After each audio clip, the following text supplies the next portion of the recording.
Hello,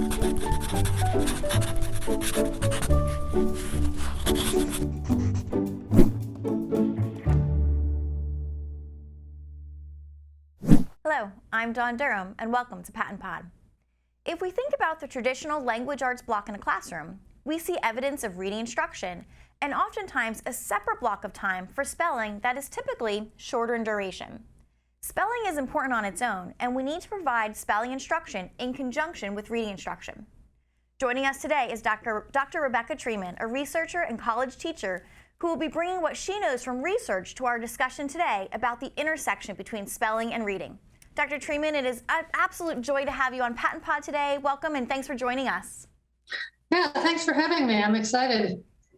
So let me ask you this. Here's the conversation we see lots of folks having out in the field.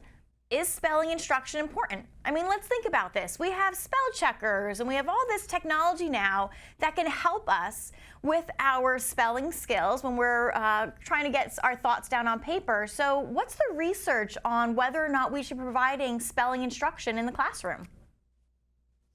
Yeah, well, that's a great question. And let me tell you about a research study that was currently done. This was done with college students. And so what they did was that they measured how long it took people to pronounce a set of words. So these were kind of difficult words. So they're looking at how long does it take you to say each word aloud. And like I said, these were difficult words that when the students themselves tried to spell the words, sometimes they make mistakes. So then the students were taught the spellings, they practiced the spellings, and then they measured again after that teaching the speed of reading. And what they found out was for the words where students did learn the spelling, their reading speed increased. They got better. They got more fluent at reading the word. For the words that they hadn't learned the spelling, they didn't show the same kinds of increases. So that's just one study, but it suggests that learning to spell words correctly actually helps your ability to read those words. So it speaks to reading and spelling are connected, and learning spelling helps your reading. So that's one reason why spelling is important. So reading and spelling are interconnected. They are interconnected with each other, as you just shared. That, when we taught those college student sample, but when we taught those college students the spelling aspects of the words, they could read them more fluently. So I think that's an important point to make. So then, kind of thinking about that, let me ask this. We said reading and spelling are connected. Well then, what does this mean when we talk about what about the different skills? Like, could I have a student who is a good speller but a poor reader? Could I have a student who's a good reader but a poor speller? So how does that work together? Yeah, that's a great question. And, that traditional idea of having one block during your school day for reading and another block for spelling, it's based on the assumption that those are separate skills. So we need to teach them at separate times. And that has kind of been the traditional assumption within education, I think. Yeah. And some researchers have also taken the view, that reading and spelling are kind of separate and that the skills can dissociate from one another in the sense that, like you said, you could have one person who's a really good reader but a poor speller, another person who's a really good speller but a poor reader. And so there have been some researchers who have suggested that the skills can dissociate from one another in that way. But in fact, the majority of the research does not support that idea. The majority of the research is increasingly supporting the idea that reading and spelling are closely connected. So if somebody is above average in reading, they're going to be above average in spelling and by about the same amount. If they're below average in reading, they're going to be below average in spelling and by about the same amount. So the individual differences in the two are really, really closely connected. And I'm involved in some research kind of looking at this. If you just give, a child a test of reading and a test of spelling, and you look at, across children, are those two scores correlated? Are the people who are high in one high in the other?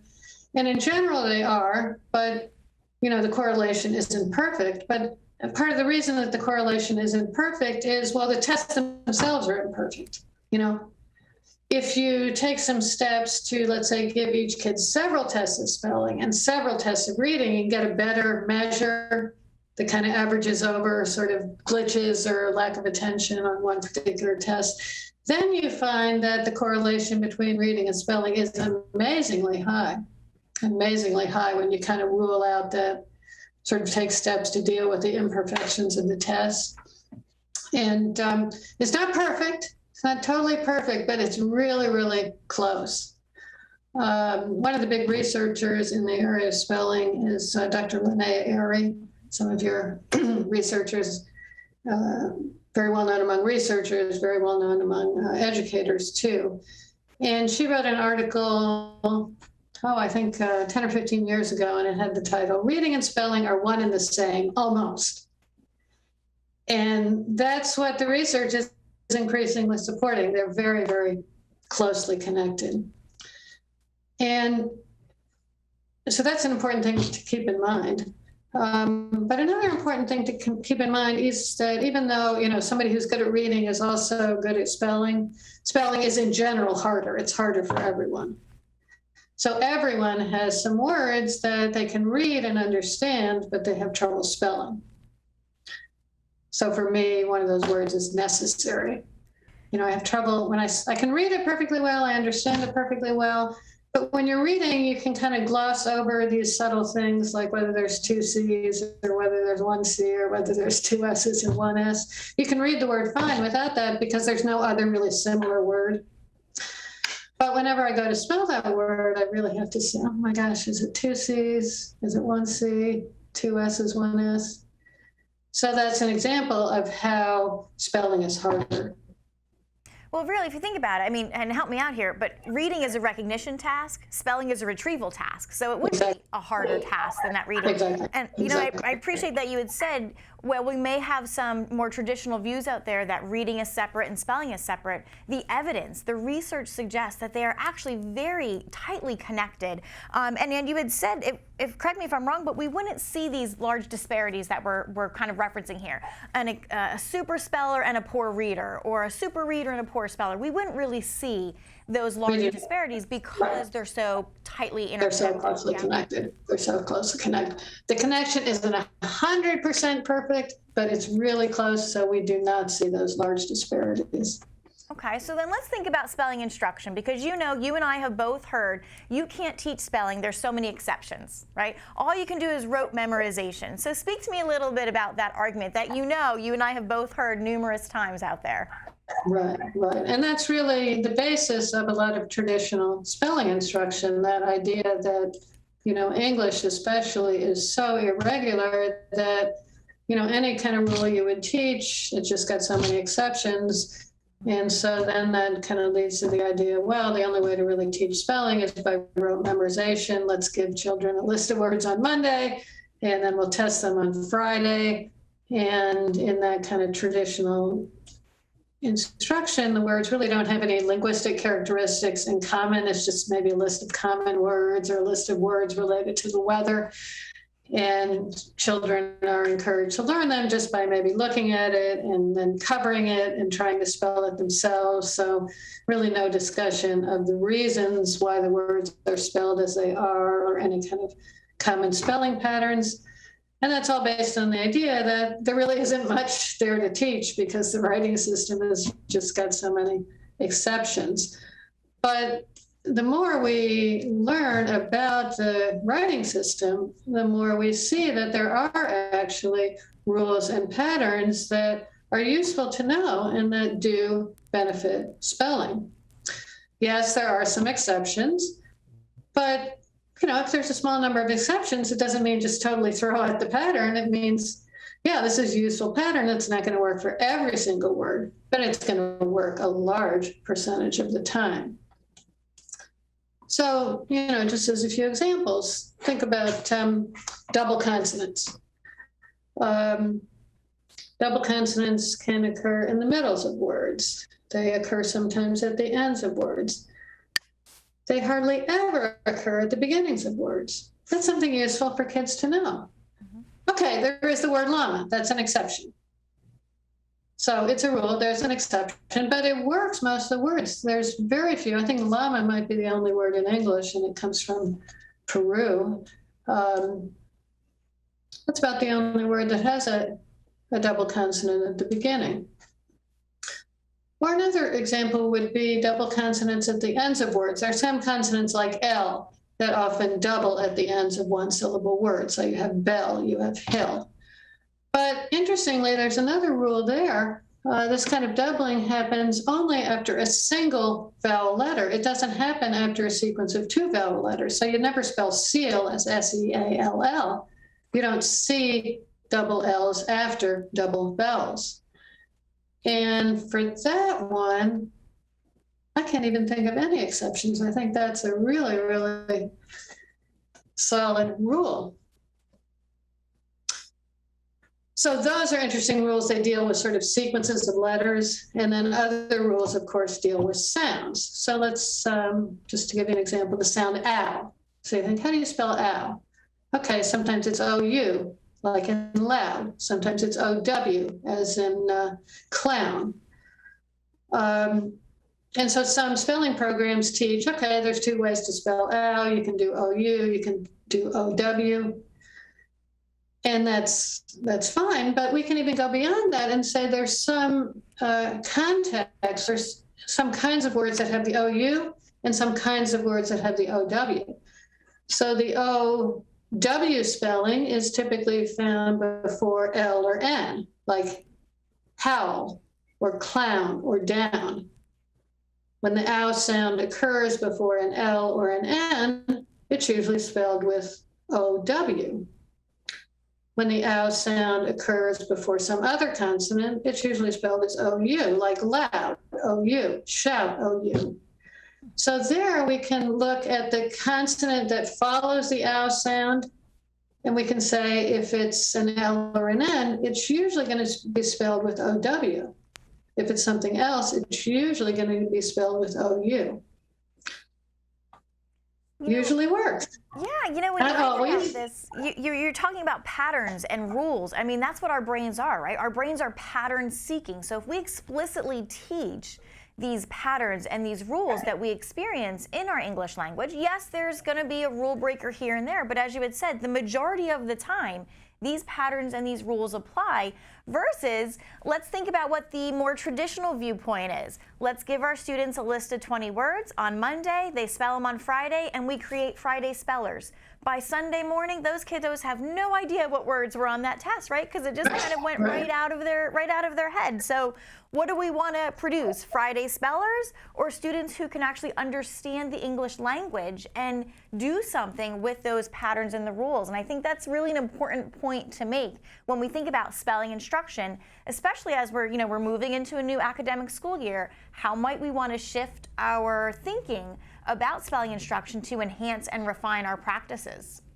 Right. So then let me ask you this. When we're talking about spelling and reading being so connected, can we use spelling samples, spelling analysis to, certainly we can guide our instruction in spelling, but can we also use it to guide our instruction in reading, to kind of create these instructional targets? Can we use spelling samples and spelling analysis in both ways?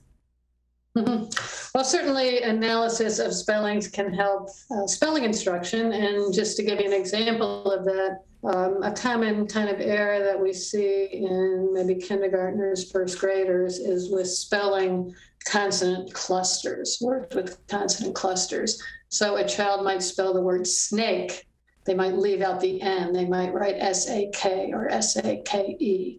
They're trying to spell the word grin. They leave out the R. They write G-I-N. That's a very common error that we'd see in beginning spellers. And what that error suggests is a difficulty in breaking up the consonant clusters when you hear them into individual phonemes. So you need to be able to hear snake, not just as starting with sn, but you need to be able to break that up. Oh yeah, that's a s sound and a n sound. Gr. That's not just a single unit, that's a g and a r.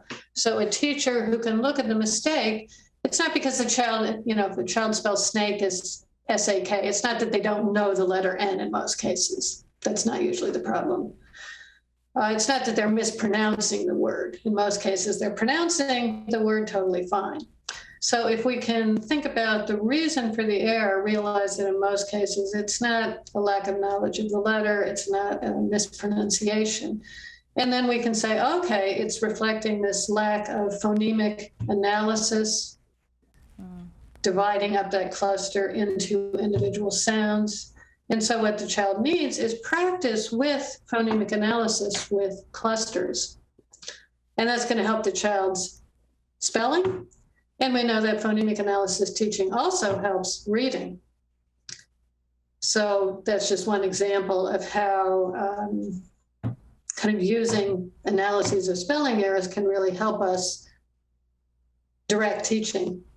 So again, it's that piece of not seeing these as two separate skills, not seeing these in isolation, in these silos, but really using a writing sample, a spelling analysis to guide our instruction, that phonemic analysis for reading and spelling as they work hand in hand. So I think that's, those are all great points to make, and I want to kind of bring it down to this practical application piece.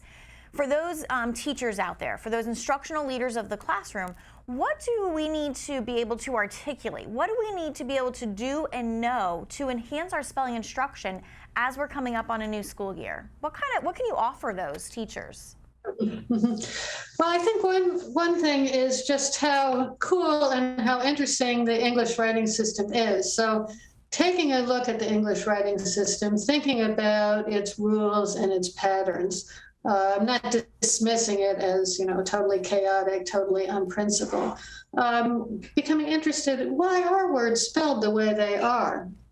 That's a really interesting thing to learn about, the patterns that sort of underlie our spelling. And teachers who are interested and enthusiastic about that can convey that interest to their students. They can encourage students to be kind of like detectives, looking at words, discovering the patterns. Kids love doing this, the patterns behind dinosaurs, the patterns in weather. Words are an equally cool object of study, and by teachers can kind of instill that enthusiasm in their students.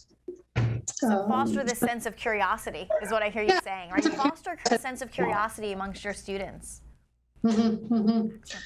And then the more teachers can learn about the typical types of spelling errors that children make at different ages and the reasons behind the errors, that can really help in fostering instruction as well. So the example I was giving about before about leaving out a consonant letter in a cluster, knowing that's a common error, knowing that it usually reflects a difficulty in phonemic awareness.